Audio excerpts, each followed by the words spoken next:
TAN. Welcome back muli sa ating channel. Kwentong Nobela. Hello mga master at mga lodi.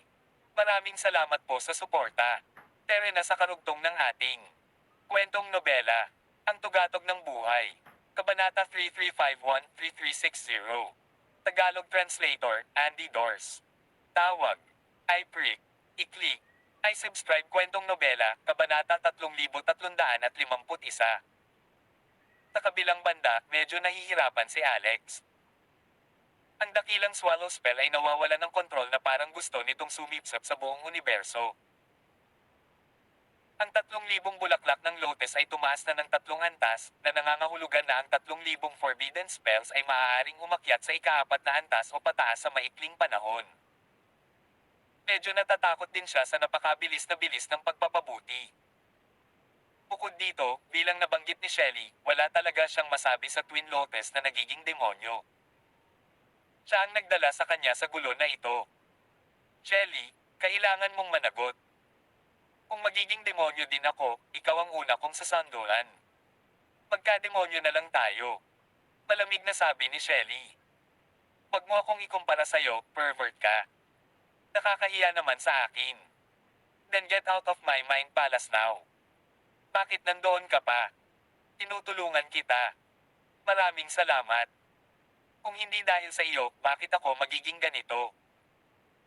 Sa isang buong dabwang bulaklak ng lotus na tumutubo sa likod ng aking skull, hindi kukulangan. Napangiti si Shelly, hindi ibinubugbog ang sarili sa kanyang sapatos. Mukhang maganda sa iyo, magaman. Babalik lang ako at mag-isip ng plano para sa iyo. Ano ba ang kinatatakutan mo? Pagkasabi niya nun ay tumakbo na siya palayo. Mabuti na lang at namatay ang spell pagkatapos ng 30 minuto. Ang bulaklak ng dugong lotes sa likod niya. Naglaho na rin. Kahit na ang dugong lotes ay nag-aalala at inis sa kanya, siya pa rin ay nasiyahan sa kinalabasan ng labanang ito. Nakalulungkot na ang ilan sa mga dati nilang kaibigan ay nasira ang sarili sa proseso. Ang Flying Eagles ang may pinakamaraming nasawi dito. Parehong sinakripisyo ng Butcher at Bunty ang kanilang mga sarili, samantalang hindi pa rin alam ang kalagayan ni Jade. Bukod dito, isa pang 130 mga mandirigma na hindi kailanman binigyang pansin ni Alex upang maranasan ang katapusan ng kanilang buhay dito mismo. Kinailangan ding harapin ng League of Cultivators ang ilang pagkamatay. Ang inainiyaw ni Alex na si Metzli ay pinutol din ang braso ng isa sa mga Dark Pixies. Mapalad siyang nakatanggap ng healing aid sa tamang panahon, kung hindi, isa rin siya sa mga biktima. Sa kabilang banda, ang iba pang nakaligtas na undead ay agad na tumakas. Maging ang mga hayop ay pipiliin na tumakas, lalo na kung maranasan ang pagkabigla sa pag-iisip ng masaksihan ng gayong kakilakilabot at kakilakilabot na pagkamatay. Kaya, ito ay isang normal na reaksyon na nagmumula sa undead na kasing talino ng mga tao. Lumapit si Agatha at nagtanong, gaano tayo kalayo sa lokasyon na naramdaman mo na naroon ang White Bone Scepter?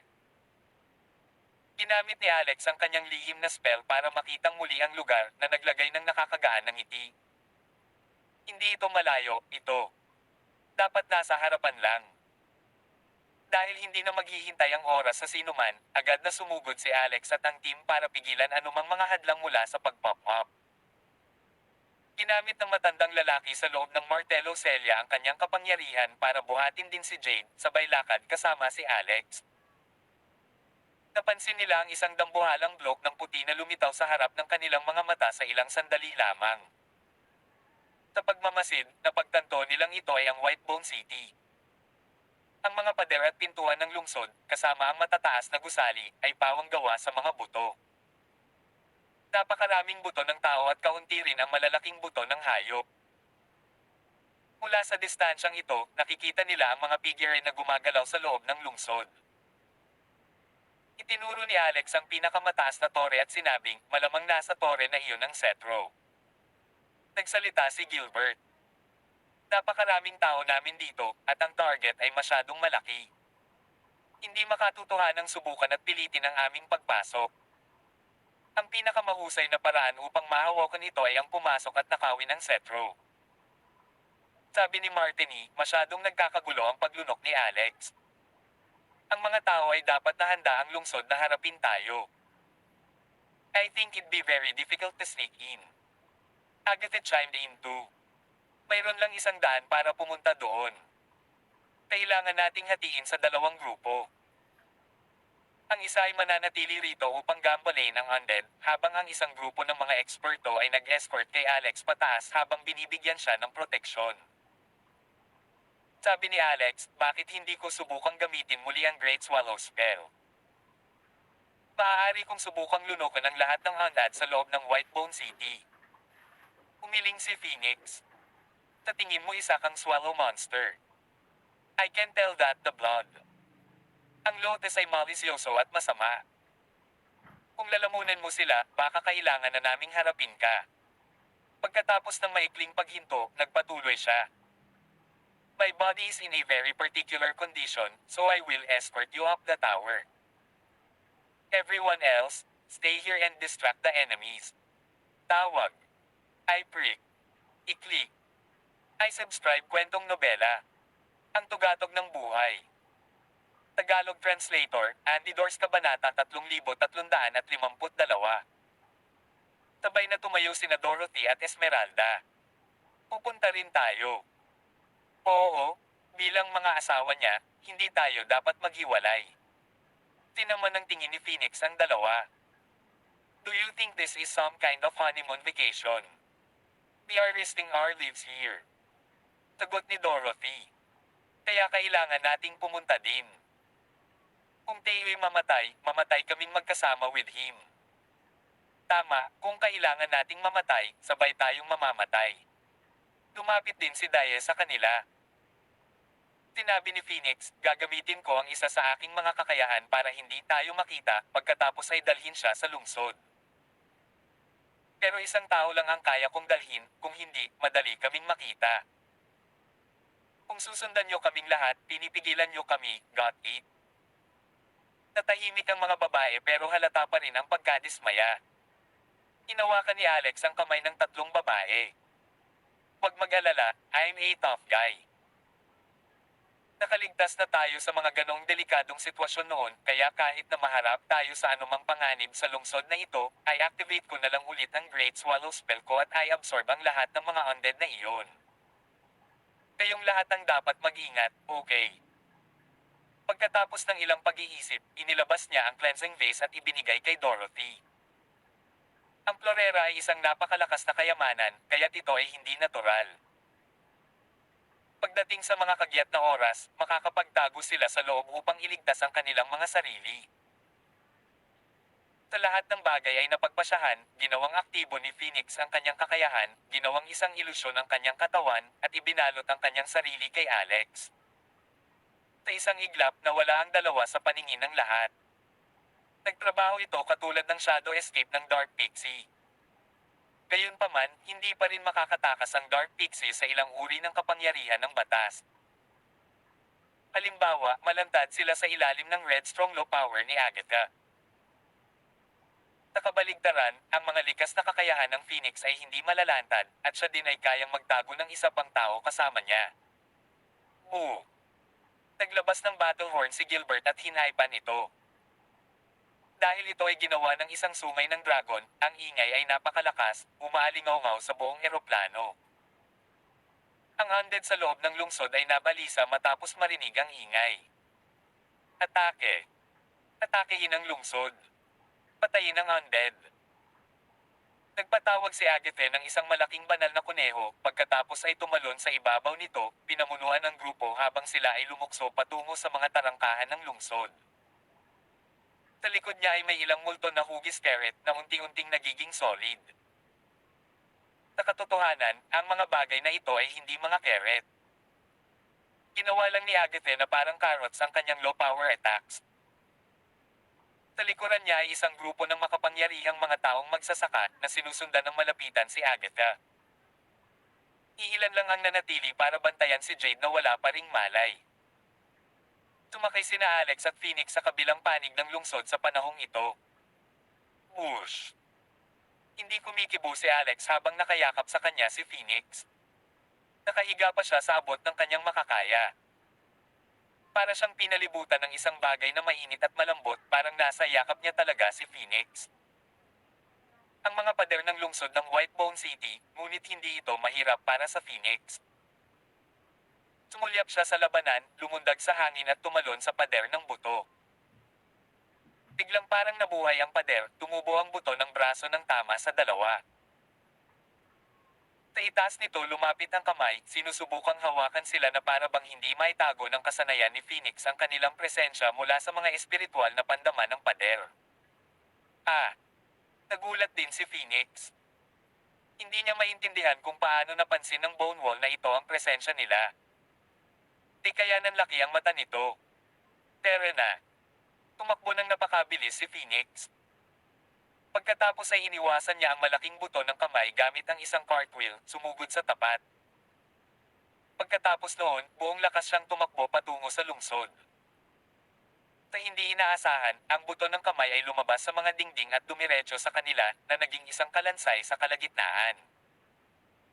Pagkatapos ay nagpatuloy ito sa paghabol sa dalawa. Hindi lang iyon, nagsimulang lumabas ang mga katulad na kalansay sa bawat sulok ng lungsod na humahabol sa kanila na tila umaasa ang kanilang buhay dito. She asked the risky. Hoy pamangkin, parang hindi umubra ang husay mo. Anong nangyayari dito? Galit na reaksyon ni Phoenix. Tumahimik ka.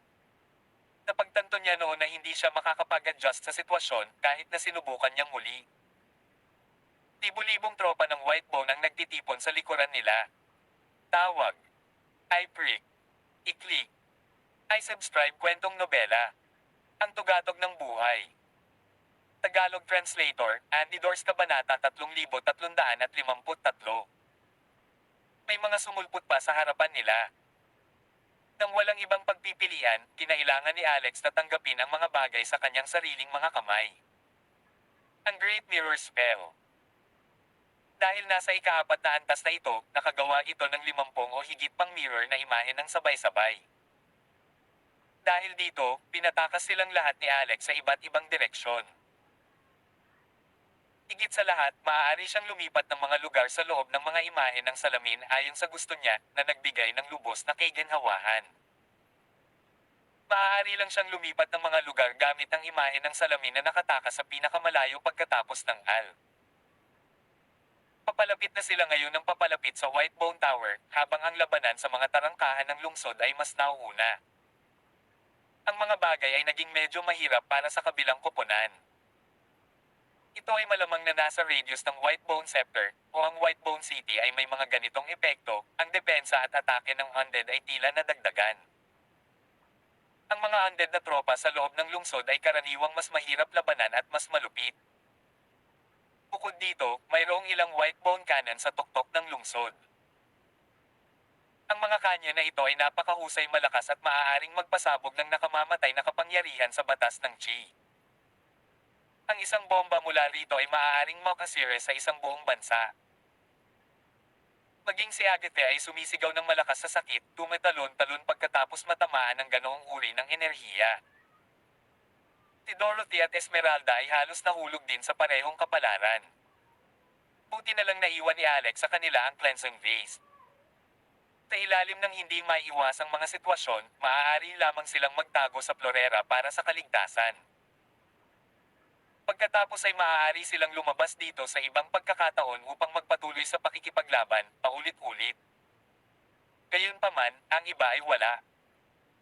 Tulad ng mga kahangahangang gadget, kaya patuloy na tumataas ang bilang ng mga namamatay. Nang maputol ang linya ng depensa, pinamunuan ng 500 kings ang 10,000 undead na tropa at lubusang inatake ang mga grupo ng tao.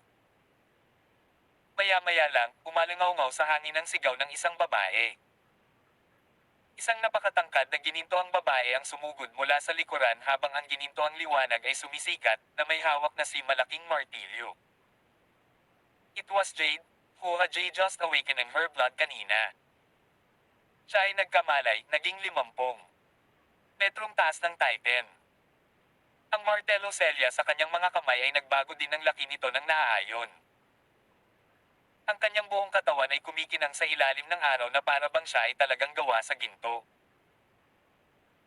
Ngunit Ngunit ngayon, si Jade ay naging isang mamamatay na Diyos, na iniindayog ang kanyang napakalaking martilyo, pinapatay ang undead na parang mga hayop lamang. Gaano kalakas? Natigilan ang lahat. Tuwang-tuwa si Daya. Ito ay kamangha-mangha. Si Jade ay naging isang malakas na tangke. Sumunod tayo sa kanya at magpatuloy sa pag-atake. Sa parehong oras, sa wakas ay narating ni na Alex at Phoenix ang ilalim ng Whitebone Tower. Gayunpaman, ang tore ay masyadong mataas, at hindi rin sila makakalipad doon. Anong gagawin natin? Kailangan kong hindi bababa sa 10 metro mula sa sentro upang mahawakan ito. Tinusundan pa rin sila ng mga kalansay na tropa. Maya-maya pa ay may malalakas na ingay na nagmumula sa tamang daanan, na parang isang malaking grupo ang tumatakbo patungo sa kanila. Naramdaman ng dalawa ang paninikip ng kanilang dibdib, ngunit ang isang giyaw ng pusa ay biglang tumunog sa kanilang mga tainga. Piyaw! Cat! Pagkatapos noon, napansin ni Alex ang isang malaking pasang nakasuot sa harapan. Si Whitey iyon, na matagal na niyang hindi nakikita. Nasa Whitebone City ito noon pa man. Sa likod nito ay isang grupo ng malalaking kalansay ng pusa. Alex, sumakay ka sa akin. Ihahatid na kita dyan. Wika ni Whitey sa wika ng tao habang sumusugod ito kay Alex. Walang pag-aalinlangan, lumukso si Alex kay Whitey, kinaladkad si Phoenix kasama niya. Pagkatapos ay pinahaba ni Whitey ang matutulis na mga kuko nito at tumalon patungo sa tore sa loob lamang ng ilang segundo. Tawag. I-prick. I-click. I-subscribe kwentong nobela. Ang tugatog ng buhay. Tagalog Translator, Andy Dors Kabanata 3354. Whoosh. Mabilis na umakyat si Whitey sa tore na parang naglalakad sa lupa. Nahawakan ng mga kuko nito ang mga bitek sa loob ng mga dingding na humahampas sa kanilang dalawa sa likod nito. Dinala nito ang skeleton cats para labanan ng skeleton troop sa likod. Bawat isa sa kanila ay mabangis, nakikipaglaban habang sumisitsit at sumisigaw ng malakas. Inawakan ni Alex ang armor ni Whitey gamit ang isang kamay habang nakatingin sa gate ng lungsod. Napansin niya si Jade, na naging isang gininto ang higanti, pinaikot-ikot ang kanyang malaking martelo selya, pinapatay ang bawat undead sa kanyang paraan. Siya ang naging pinakamalakas na unit sa kanilang koponan, na nangunguna sa iba sa labanan. Nagtama ang kanilang mga mata sa kabila ng malayong distansya, na para bang pinag-ugnay ang kanilang mga puso bilang isa. Malumanay na tumango si Jade sa kanya, pagkatapos ay ipinagpatuloy ang pagpatay sa mga kalaban. Ang mga undead sa lungsod na ito ay talagang malakas, pangunahin dahil ang sentro ay inilagay sa pinakamataas na tore, na nakakaapekto sa buong lugar. Hanggat ang undead ay nasa loob ng lugar na ito, ang kanilang kapangyarihan sa pag-atake ay tataas ng husto, at sila ay magiging mas mahirap na pumatay. Kahit na nagawa nilang patayin sila, bubuhayin silang muli. Kaya naman, ang mga tao ay nahihirapan sa labanang ito, kasama ang dumaraming bilang ng mga namamatay. Nakita ni Alex sina Dorothy, Esmeralda, at dahil sa karamihan, binibigay ang lahat. Whitey, faster, faster. Piyaw. Medyo mabilis na si Whitey pero patuloy pa rin sa pagpapabilis. Ang tore ay libu-libong metro ang taas, kaya napakahirap para sa mga tao na umakyat ng kanilang mga hubad na kamay, lalo na sa ganitong kapaligiran. Kung hindi nagpakita si Whitey, hindi alam ni Alex kung gaano katagal bago bumangon doon. Malapit na. Malapit na. Kawakas, 10 metro na lang ang layo nila sa taas. Whoosh! Tumalon si Whitey sa tuktok na platform nang mapansin nila ang Whitebone Scepter na nakalagay sa loob. Ito ay na-stock lang sa isang batong base at humigit kumulang 2 metro ang haba, na nagpapalabas ng madilim na liwanag. Ito ang Whitebone Scepter. Parang medyo excited si Phoenix. Mukhang tama ka, ganito ginawa ang undeads. Basta't alisin natin ito, malulutas natin ang lahat ng mga panganib na idudulot sa atin ng undead. Pagkatapos noon, medyo malungkot siya. Kaming mga tao ay nagtatanggol sa aming sarili sa loob ng 10,000 taon. Napakaraming pagkamatay, at sinubukan naming mag-isip ng napakaraming paraan, ngunit hindi ito nagtagumpay. Ang lahat ng paghihirap na ito dahil ang sinaunang Divine Monarch Whitebone ay nawala ng Cetro. Walang sino man ang maniniwala sa amin kung sasabihin namin sa kanila ang kwentong ito. Sagot ni Alex. Kung minsan ay ganoon lang kadali ang mga bagay, sa palagay ko. Sa sandaling iyon, maririnig ang mas mataas na tunog ng mga ngiyaw mula sa ibaba ng tore na ipinaraise kay Jade. Malakas na sigaw. Agad namang nagsalita si Phoenix. Alex, dali, hawakan mo ang Cetro. I'll go check on them. Pagkatapos ay sumugod siya sa pinakadulo ng tore, na pagtanto na maraming undead ang nagsisikap na makalapit sa kanila. Mukhang naramdaman nila na nasa panganib ang Cetro, si Alex at ang kanyang grupo ay umakyat doon. Alam na maaaring magdulot siya ng hindi maibabalik na pinsala sa kanila, agad na sumuko ang undead sa pakikipaglaban kay Jade at sa iba pa, na sumugod kaagad dito. Ang hindi mabilang na undeads ay nagsimulang umakyat sa tore. Ang ilan ay umakyat sa mga pader ng buto, habang ang iba ay nakasalansan sa isa't isa tulad ng mga sandcastle, na nakatambak. Agad na sumugod ang mga tao, pinatay ang pinakamaraming undead hanggat maaari. Gayunpaman, ito. Parang hindi sapat para pigilan sila. Habang nanunood ng mas maraming undeads, napansin ng mga tao na naabot na nila ang kalahati ng tore. Sa isa pang 2 minuto, makukuha na nila ang platform na kanilang kinalalagyan. Nagsisimula ng magpanik si Phoenix, nagmamadaling lumapit kay Alex. Alam ni Alex kung gaano ka-urgent iyon, syempre. Kaya naman, agad niyang sinubukang makipag-ugnayan sa Divine Monarch Whitebone, na nasa Pantheon dumpa noong panahong iyon, gamit ang mga espesyal na pamamaraan. At kailangan niyang umasa sa Monarcho mismo upang kontrolin ang Whitebone Scepter. Sa kabutihang palad, naabot niya ang Monarcho ng napakabilis, kaya naglilipat ng enerhiya upang mahawakan ang Cetro. Tirichet Asterisk S. Kasabay nito, ang mundo ay nakaharap sa napakadilim na kalangitan. Tawag. I-prick. I-click. I-subscribe kwentong nobela. Ang tugatog ng buhay. Tagalog Translator, Andy Dors Kabanata 3355. Sa gayong madilim na mga panahon, ang mga tao sa Earth sa anumang paraan ay nakakita pa rin ng maliwanag na gintong liwanag sa loob ng kadiliman. Maraming natagpuan na ito ay mystical at nakalilito, hindi alam kung ano ang liwanag. Sa paglipas ng panahon, ang ginintoang sinag ng liwanag ay naging mas maliwanag at mas malaki. Napansin ng lahat na ang liwanag ay nagmumula sa isang gintong monumento na may masalimuot at hindi nakikilalang mga anting-anting. Nang lumitaw ang monumento na iyon, ang buong planeta ay nagsimulang manginig ng malakas, kaya lumikha ng ilang lindol, tsunami, at buhawi. Isa itong sakuna. Alam ng ilan kung ano iyon, namutla nang makita nila ito. Ito ang Cosmic Monument. Nahukay ito ng undead. Tapos na tayo. Kung aalisin nila ang monumento, ang ating diffracted universe ay mapapahamak. Mawawasak ang ating universo, at wala ring makakatakas. Ang lokasyon ng monumento ay, tulad ng inaasahan, sa loob ng undead na pinangunahan ni Juvia. Sa kanilang pinagsamang pagsisikap, sa wakas ay nahukay nila ang kosmikong monumento.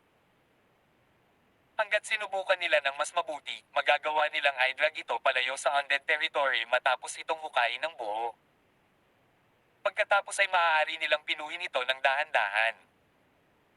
Ngunit sa isang mahalagang oras, itinaas ni Juvia ang kanyang tingin nang mawala ang kulay sa kanyang mukha. O hindi. Naramdaman niya na ang Cetro na inilagay niya sa Whitebone Tower ay may nakikialam. Sino ito? Sino ang nangahas na kunin ang Whitebone Scepter? Ito ang pundasyon ng Undead Tribe, ang bagay na ginagarantiyahan ang lahat ng nakamit niya hanggang ngayon. Kaya naman, hindi niya maaaring hayaang kunin ito ng sinuman. Malayo. Agad na ginamit ni Juvia ang kanyang kakayahan sa pag-asang makontrol ang Cetro mula sa malayo, gustong makita kung sino ang nakikialam dito. Pagkatapos ay sinubukan niyang i-connect ang kanyang mental energy patungo dito upang makakuha ng kontrol. Biglang may lumabas na malamig na boses ng lalaki sa utak niya. Sigurado ka bang kaya mo pang kunin ang mga gamit ko? Tandaan mo na ako ang Divine Monarch Whitebone at mawala ka. Nang marinig ito, naputol ang lakas ng pag-iisip ni Juvia na humantong sa pagsusuka ng dugo. Nang mapansin na ilang sandali lang ang monumento, sumuko siya sa Whitebone Scepter. Hanggat nakuha niya ang kanyang mga kamay sa monumento, wala siyang pakialam sa undead sa puntong iyon. Kaya naman, inutusan niya silang bilasan ang kanilang lakad.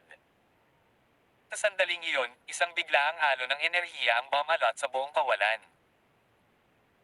Pagkatapos ay pinanood ni Juvia ang lahat ng undead na tumigil sa kanilang mga paggalaw, pagkatapos ay lumingon ng naging abo agad. Ah, hindi, hindi. Teka, kalagkarin mo ng palabas ang Cosmic Monument. Gayunpaman, masyadong mabilis na naging abo ang tribong undead. Sa isang kisap lang ng mata, hindi mabilang sa kanila ang naging halikabok, dumadaloy sa kalawakan at naglalaho. Napansin ng bawat tao sa mundo. Ang kadiliman ay naglalaho habang ang maliwanag na sikat ng araw ay bahagyang humalik sa kanilang mga mukha, samantala, sa undead territory, ilang undeads ang nakarating sa plataporma ng Whitebone Tower. Nagawa pa nga ng ilan na tumalon sa mga rehas pagkatapos magsalansan sa isa't isa. Pagkatapos ay sumugod sila kina Alex at Phoenix na nagbabalak na umatake. Ngunit sa biglaang pag-alon, lahat ng undead ay nawala sa manipis na hangin, bumagsak sa lupa na parang alabok lamang. Tawag. I-prick. I-click. I-subscribe kwentong nobela. Ang tugatog ng buhay. Tagalog Translator, Andy Dors Kabanata 3356. Matapos makita ang hindi namamatay na angkan na naging abo at namatay sa hangin, ang mga tao ng Whitebone City ay nanlamig saglit at pagkatapos ay bumagsak sa lupa. It worked. It worked really well. Ang hindi namamatay na angkan ay napatay, ganap na napatay. Ang ilang mga tao ay sumigaw sa tuwa, habang ang iba ay sumasayaw ng may kagalakan. Gayunpaman, pagkaraan ng ilang panahon, ang maririnig ang mga tunog ng pag-iyak. Masyadong mataas ang binayaran ng lahat para sa sandaling ito, hindi pa banggitin ang mga ninuno na nag-alay ng kanilang buhay para dito noong sinaunang panahon. Upang pangalanan ng isang kamakailan lamang, ang dakilang mundo ng Amerika, kung saan ang buong hukbo ay nalipol at ganap na sinakop ng hindi namamatay na angkan. Sa pagkakataong ito ay ang hukbo ng alyansa, at marami ring namatay at nasugatan. Ang dami ng namamatay ay sumirit sa huling yugto kung hindi dahil sa hindi kapani-paniwalang kapangyarihan ni Jade. Sa mataas na tore. Tumingin si Phoenix sa unahan at tahimik na humigbi. Masyadong mahal ang ibinayad ng Stormer Sect para dito, at ang kanyang mga ama at lolo ay napadpad pa rin sa sinaunang landas, hindi alam ang kanilang kinaroroonan. Tinanggap ni Alex ang Whitebone Scepter. Pagkatapos ng lahat, ang Whitebone God ay nasa loob ng libingan ng mga Diyos at hindi talaga makalabas upang kunin ang Whitebone Scepter, ngunit sa tulong ng katawan ni Alex, tanging ang isang cetro na ito, na halos pumatay sa universo, ay naalis. Ang Whitebone Divine Monarch sa wakas ay nagsabi ng ilang salita. Kahit na ang Whitebone Scepter ay lumalaban sa langit, imposibleng lumikha ng napakaraming hindi namamatay na angkan mula sa manipis na hangin, kaya ang tunay na pinagmulan ay dapat na nasa ibang lugar, at ang Whitebone Scepter ay isang daluyan lamang. Kahit na mayroong isang source, hindi ito maaaring maging isang walang kamatayang angkan kung wala ang Whitebone Scepter. Kaya, sa ngayon, ito ay isang makabuluhang tagumpay. Paimpol siyang lumabas ng tore at tumingin sa mga tao. Biglang may sumulpot sa kanya, humahagulgol at umiiyak. Sino ba talaga? Ah, pamangkin. Nagulat si Alex nang matuklasan na si Phoenix iyon. Anong knucklehead? Ano ang gusto ni Phoenix na siya ay tumalon sa muog sa pamamagitan ng kanyang sarili? Nang marinig ni Alex bilang kanyang tiyuhin ang kanyang pagungol at pagiyak, nahiya siyang itulak siya palayo, kaya paimpol niya itong binuhat at sinabing, "Pamangkin, nasaktan ka lang ba? Halika, alisin ang damit mo, at bibigyan ka ng check-up ni Tito. Ikaw malaking pervert, go to hell." Inampis ni Phoenix ang isang tuhod sa pagitan ng mga binti ni Alex. "Ikaw, na itim mong puso, masamang pamangkin. Okay, okay, Stop crying. Alam ko kung bakit ka umiiyak, naresolba na ang usapin ng Undying Clan. Next, sasamahan kita sa Underworld, hanapin ang Deraing Temple, at pagkatapos ay babalik sa iyong mga magulang. Katatapos lang magsalita ni Alex. Rockefeller brat, ikaw talaga, itong makasalanang hayop, sinisira ang malaking kaganapan ko. Papatayin kita. Sumigaw ang isang malaking galit, naghisteryosong boses sa hangin. Tumangala si Alex. Oh gosh. Ito ay, sa katunayan, ang Undying Queen. It's the Undying Queen. Buhay pa siya. Oh my god, patay na lahat ang Undying Clans. Paanong buhay pa ang Reyna na ito? She must be stopped. Ang napakalaking crash ng martilyo sa kamay ni Jade, na parang meteorite, ay walang awa na hamampas sa hindi namamatay na Reyna na sumusugod. Ang pattern ng Whitebone City ay malamang na nasira nang ang Whitebone Scepter ay nawasak. Roar. Mamatay ka. Walang awa na lumapit kay Jade ang Undying Queen Juvia, nakabalabal ang buhok. Nasa labas pa rin siya kalawakan, at hindi niya alam kung paano siya nakarating sa ganoong kaikling panahon. Sa anumang kaso, ang kanyang hitsura ay ibang-iba sa kanyang nakagawian, hindi lamang nakabalabal kundi nababalot din ng kahabag-habag, at ang kanyang mga damit ay tila punit-punit. Ang kanyang cultivation level, sa kabilang banda, ay nakakatakot na mataas. Nang makaharap niya si Jade ng Tribong Golden Titan, sinipa niya ito at pinalipad ng 10,000 metro at pagkatapos ay sinampal ng masama ang mga tao sa ibaba. Maraming nasawi ng sabay-sabay. Kitang-kita ni Alex mula sa malayo na sinampal si Esmeralda at samuka ng dugo on the spot. Mamatay sana siya kung hindi dahil sa mabilis na pagliligtas ni Agatha. Napagtanto ni Alex na hindi niya kayang bigyan ng isa pang pagkakataon si Juvia na mag-atake laban sa mga taong iyon, kaya sumigaw siya, paano kung ang katotohanan na nilipol ko lang ang iyong walang kamatayang angkan at hinati ang iyong kaluluwa, Juvia? Gusto pa rin kitang patayin. Dagendong. Ang Great Swallow Spell. Nag-teleport siya at na-activate ang Great Swallow Spell. Nang wala na ang walang kamatayang angkan, hindi dapat maging problema ang paglunok sa isang undead na reyna, ngunit sino ang nakakaalam na hindi talaga gumana ang Great Swallow Spell? Tawag. I-prick. I-click. I-subscribe kwentong nobela. Ang tugatog ng buhay. Tagalog Translator, Andy Dors Kabanata 3357. Ano ba ang nangyayari? Inampis ni Juvia ng palad si Alex habang naninigas. Ping! Pumagsak ang katawan ni Alex sa tower platform sa lakas ng kanyan. Isang malakas na dagendong ang narinig, at ang buong platform ng Whitebone Tower ay naputol, na ang tuktok na seksyon ay gumuho. Si Juvia ay umungal at sumugod upang patayin muli. Ito ay hindi maganda. Hinawakan ni Phoenix si Alex at pinaga niya ang kanyang natural na divine ability. Stealth. Pero, naglunsad si Juvia ng todo-todo na pag-atake, at natatakpan ng mga palm print ang kalangitan. Kahit na ang pagnanakaw ay hindi epektibo. May tunog ng ping. Nataman si Phoenix habang hawak ang katawan ni Alex at diretsyong bumagsak. Nagmamadaling bumaba si Whitey para hawakan ang dalawa habang sila ay nahuhulog. Sa sumunod na segundo, ang baluti ng katawan nito ay talagang humiwalay upang hawakan ang isang pares ng puting balahibo ng buto na may asul na kidlat na pumapalakpak ng mabilis habang lumipad sila palayo sa Whitebone City. Ang bilis nito ay hindi maisip. Buong lakas na tinakbuhan ito ng walang kamatayang reyna. Si Jade, nakakaalis lang hanggang 10,000 metro, ay sumugod pabalik, bitbit ang kanyang martilyo, at hinabol si Juvia.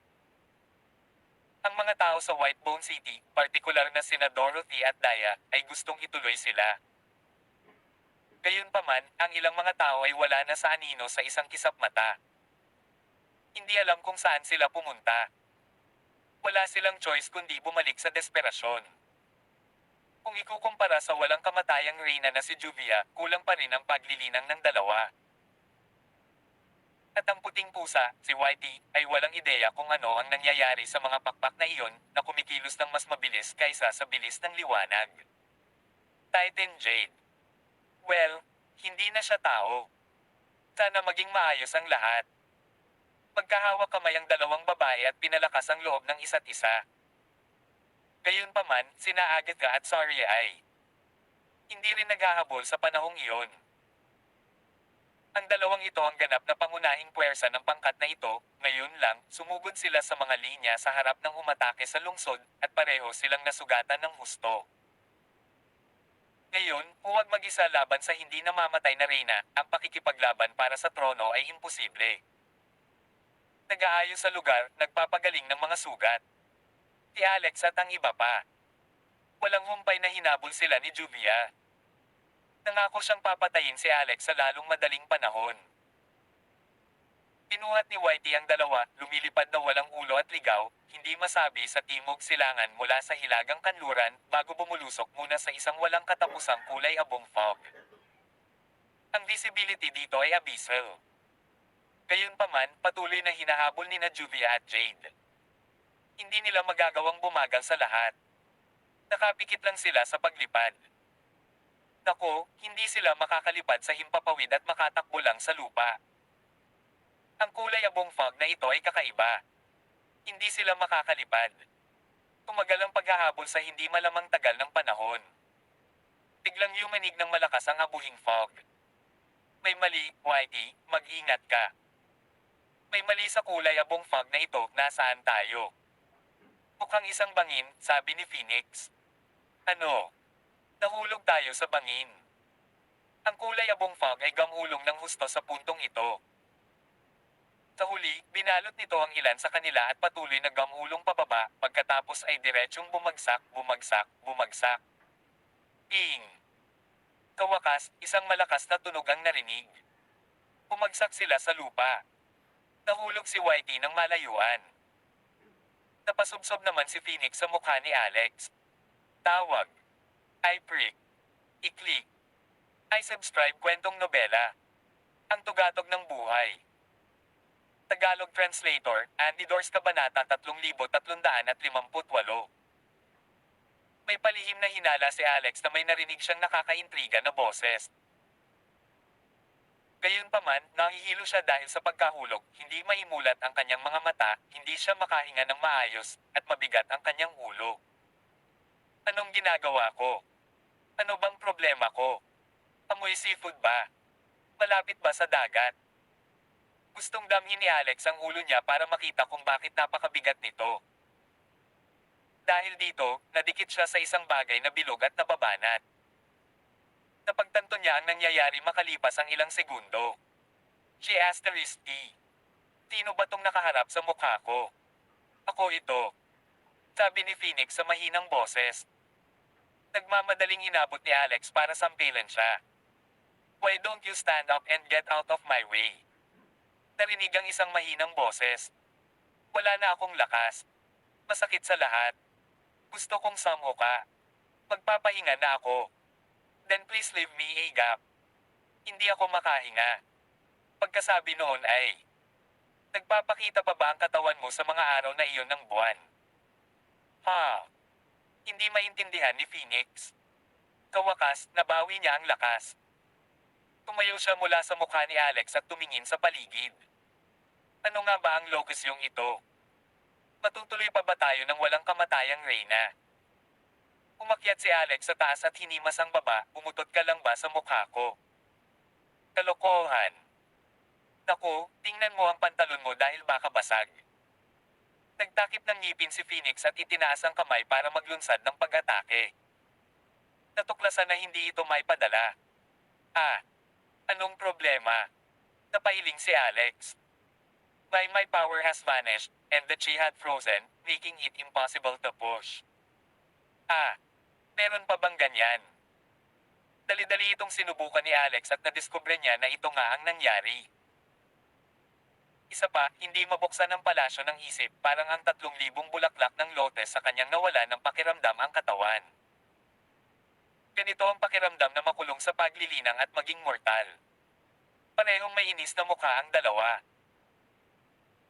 Ngayon lang napansin ni Alex ang paligid at natuklasan niya na ang buong lugar, na may nakakatakot at sobrang dilim na liwanag, ay parang kung saan nagtatagpo ang takip-silim at gabi pagkatapos lumubog ang araw, at ito ay isang mahulap na araw na malapit ng umulan. Nagdulot ito ng labis na pagkabalisa sa mga tao. Saan nagpunta si Whitey? Hindi ako sigurado. Hanapin mo, pagkatapos, ilang daang metro ang layo, natuklasan nila si Whitey, na lumiit na kasing laki ng pasang bahay at walang malay. Hindi makita ang walang kamatayang Reyna at si Jade, na mainit ang buntot. Ang ibig mo bang sabihin ay ang walang kamatayang Reyna at si Jade, na tinangay din ng abuhing ambon? Tanong ni Phoenix. Parang narinig ko na ang boses ng hindi namamatay na Reyna bago kami nagpagulong-gulong lahat. Siya nga pala, dahil ang lahat ng mga paglilinang ay nagyelo, at lahat ay mortal, dapat siya ay katulad natin, at ito ay dapat na pinakamadaling patayin siya ngayon, kasama tayong dalawa at isa lang sa kanya. Tama ka, sabi ni Phoenix na nagniningning ang mga mata. Dapat tingin ulit silang dalawa sa paligid. Kakaiba ang lokasyong ito. Parang sinaunang nayon. Ang malalaking bahagi ng mga gusali ay nasira na ng panahon. Batay sa mga sinaunang bakas na natitira, ang dating estilo ng arkitektura ng lugar na ito ay tila hindi karaniwan. Ang malaki ang mga sukat. Halimbawa, malaki ang bahay, gayon din ang mga pinto at bintana. Para bang lahat ng nakatira dito ay higanti. Nakahanap sila ng bilog. Kung sino ang mga tao na nagpalitan ng tingin at humiling. I'm exhausted. After walking so little, my legs are cramping up, sabi ni Phoenix habang nakaupo sa isang bato sa kanyang puwitan at pinalo ang kanyang guya.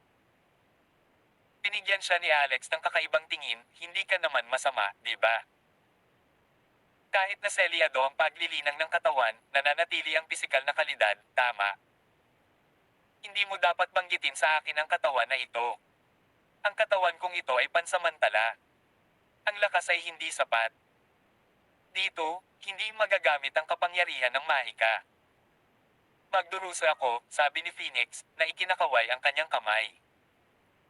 Napangisi si Alex. Kakaiba ang lugar na ito, at napaka-inconvenient kung nasa ganitong kalagayan ng Phoenix. Ano ba ang nakasimangot mo? Ayaw mo naman akong paalisin, di ba? Tawag. I prick. I-click. I subscribe kwentong nobela. Ang tugatog ng buhay. Tagalog Translator, Andy Dors Kabanata 3359. Don't worry, hindi naman ako ganoon ka-immoral, dagdag pa ni Alex. Nauuhaw ang bibig ko. Can you assist me in locating some water? Sabi agad ni Phoenix kay Alex sumagot. Walang cultivation, walang magic, at hindi man lang magamit ang storage ring. Anong impyerno ang lugar na ito? Laminggalinga si Alex sa paligid at sinabing, sa mga horror movies, karaniwang hinihiling ng babae ang lalaki na tulungan siya na magigib ng tubig, at sa oras na makita ang tubig, naalis na ang babae. Binigyan siya ng malamig na titig ni Phoenix. The next thing you know, umuulan na. Hindi mo na kailangang hanapin, cheapskate, narito lang ang handa na tubig. Gayunpaman, nang bumagsak ang mga patak ng ulan sa kanyang katawan. Bigla siyang napatayo. Ang ulan na ito, na umuulan sa katawan, ay nagyayelo, na para bang kayang palamigin ang kaluluwa ng isang tao. Pumasok sa gusali sa lalong madaling panahon upang magtago. Lumapit si Alex at binuhat si Phoenix gamit ang isang kamay. Pagkatapos ay tumakbo siya sa pinakamalapit na gusali. After a few moments, napasigaw siya at tumakas papunta sa kabilang building habang hawak si Phoenix. Ito ay dahil sa kisame gumuho ang bahay na kanyang nasagasaan. Ang magandang balita ay hindi nahulog ang kisame ng pangalawang gusali at silang dalawa ay maaaring magtago sa loob. What the heck is this place? One can freeze to death kahit umuulan. My toes are falling off, Phoenix rubbed her body urgently while stamped her feet. Nanginginig siya sa lamig. Hindi na nakatiis si Alex at tinanggal na niya ang jacket niya na ipinatong niya sa katawan ng babae. Giniginaw ka ba? Tanong ni Phoenix. I'm alright, sabi ni Alex. Then give me the clothes inside as well. She added. Ha? Pamangkin, ito lang ang damit ko, kung ibibigay ko sa'yo, nakahubad ako. Tumikim ng malakas si Phoenix, at nang makitang hindi gumalaw si Alex, tumakbo siya, hindi nakayanan ang lamig. Hindi siya nagsasalita tungkol sa pagkuha ng damit. Sa halip, kumapit ka sa akin. Isang masamang hampas ng hangin ang umihip, at lalong nagdilim ang langit. Naramdaman din ni Alex ang lamig. Umabot sa bone marrow ang napakalamig na hangin. Tiyakap ni Alex ang katawan ni Phoenix. Bagamat hindi ito mainit at sapat na komportable, ang malambot na pagkalastiko ay hindi maikikaila na naruroon. Ngunit ngayon ay napakalamig ng buto. May gana man siya, wala rin siyang kapangyarihan. Pumunta ka doon sa sulok na iyon. Niharang sa hangin ang batong iyon. Nanginig ang dalawa at nagsisiksikan sa sulok maya-maya.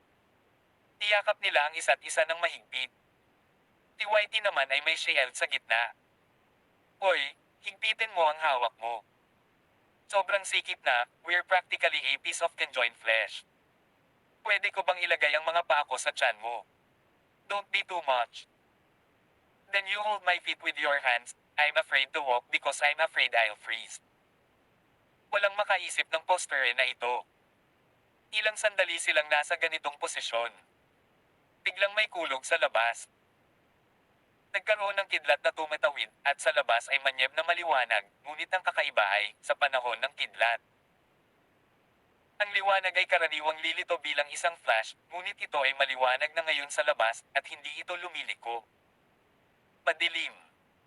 Pupunta ako sa bintana at titingin, sabi ni Alex. Pinitawan niya si Phoenix at pumunta sa bintana para tingnan. Natigilan siya. Halika at tingnan mo, pamangkin. Ano ba talaga? Tumakbo si Phoenix at tumakbo, hinayla ang kamay niya at ikinulong ito sa leeg niya bilang skirt, at siya rin, mukhang natigilan. Makita lang ang langit sa labas na parang may bumukas. Pumagsak ang katawan ng isang napakalaking halimaw. Mukhang patay na ito. Tawag. I prick. I-click. I subscribe kwentong nobela. Ang tugatog ng buhay. Tagalog Translator, Andy Dors Kabanata 3360. Ano ba talaga? Nagulat din si Phoenix. Ang laki ng demonyong halimaw na iyon ay napakalaki. Bagamat malayo pa sila sa kinaroroonan nito, sa pamamagitan ng pagtingin dito, pasimpleng tinatakpan nito ang mga ulap. Ang nilalang na ito ay walang kapantay na malaki. Bukod pa rito, ang katawan ng napakalaking halimaw na ito ay may napakaraming bahid ng dugo, hindi maihahambing na malalaking sugat. May malaking sugat sa leeg, at mukhang mahuhulog na ang kalahati ng ulo. Gayunpaman, malinaw na ito ay isang bangkay. Sa kabila ng paghihiwalay ng napakalayo, ayan matinding pressure pa rin kay Alex at Phoenix. Pakiramdam ko ay may puwersang hindi mula sa ating universo, sabi ni Alex. Ang iyong paglilinang ay nabuklod na, hindi mo maaaring gamitin ang kalahati nito, at mararamdaman mo pa rin ang kapangyarihan ng mga patakaran, sabi ni Phoenix. Hindi mo naramdaman ito? Tanong ni Alex. Hindi. Ang lamig. Hinawakan ni Phoenix ng mahigpit ang kamay ni Alex. Umisi si Alex habang pinupulot ang buong katawan niya at idiniin ito sa sarili niya, hindi mo ako masisisi sa pagiging buntis mo. Kalokohan ang iniisip mo, pervert. Habang nagsasalita siya. Isa pang napakalaking hayop ang nahulog mula sa malayong bahagi ng langit. Ang isang ito ay medyo mas maliit. Ngunit ito ay malayo rin sa simple. Isa itong gintong dragon na may malinaw na nakikitang kaliskis ng dragon. Ito ang 5 kuko na gintong dragon. Ulalas ni Phoenix, nagulat at naguguluhan, ang 5 kuko na gintong dragon ay nawala noong sinaunang panahon, at walang ganoon kalaki, gayunpaman, ang 5 kuko na gintong dragon ay napakalaki na ito ay nabuhay ng hindi bababa sa daan-daang libo taon at namatay din. Sa huli, saan ito nahulog? Ito rin ba ang lokasyon ng kamakailang Grey Mist? Katatapos lang niyang magsalita. Ang 5 kuko na gintong dragon na iyon ay talagang marahas na nagtaas ng ulo at umungal. Ang tunog ay hindi partikular na malakas. Gayunpaman, ito ay tunog na nakapanlulungo at mapanglo. Dagindong, dagindong, dagindong. I'm not dead yet. I'm not dead yet. Dagindong. Nagpupumiglas ito sa hangin. Gusto pa nitong bumalik, galit na lumilipad pa itaas. Gayunpaman, lumilitaw na mayroong isang malakas na puwersa ng pagsipsip kung saan ang haligi ng liwanag na iyon ay bumaril upang ang limang kuko na gintong dragon na ito ay walang paraan upang maalis ito ng malinaw. Ito ay nilalagnat na tumataas ngunit patuloy na bumababa, at sa wakas, whimpering, drop down. Nagpakawala ito ng ayaw na sigaw. Nagulat sina Alex at Phoenix sa pagkakataong ito. Wala pa silang nakitang kakaiba noon. Ano ang nasa kabilang panig ng butas? Ano ba talaga ang nasa ibaba? Ang pangyayaring nasaksihan lang nila ay isang larong pambata. Pagkatapos, nasaksihan nila ang pinakakagimbal-gimbal na pangyayari sa kanilang buhay. Maraming bangkay ang nahulog mula sa bangin na iyon. Ito ay isang gusot ng mga punso na patuloy na nahuhulog. Ang figure ay kapansin-pansing malaki. Hindi lang mga malalaking demonyong hayop ang mayroon sa pagkakataong ito, kundi pati na rin ang mga bangkay ng tao. Nagsisiksikan silang lahat. Nagpatuloy ito sa pagbagsak ng ilang minuto bago tuluyang nawala. Sa puntong ito nagulat sina Alex at Phoenix nang matuklasan na ang isang malabo na anyo ng tao ay makikitang kumikislap sa itaas ng butas sa pamamagitan ng translucent na ambon. Ang pangalawa pagkatapos nito, ang butas ay unti-unting nagsara at naglaho. Tumigil na rin ang ulan na panay ang buhos. Dapat ba nating puntahan kung ano ang nangyayari? Tanong ni Alex. Oo. Hawak mo lang ako ng ganito since I am letting you take advantage of me. Sagot ni Phoenix pagkatapos ng ilang sandali. Imposible. Inampis siya ni Alex sa puweten. Till then. Hanggang sa muling kabanata. Dito sa ating channel. Kwentong Nobela. Mabuhay. Please like, share, and subscribe. Salamat po.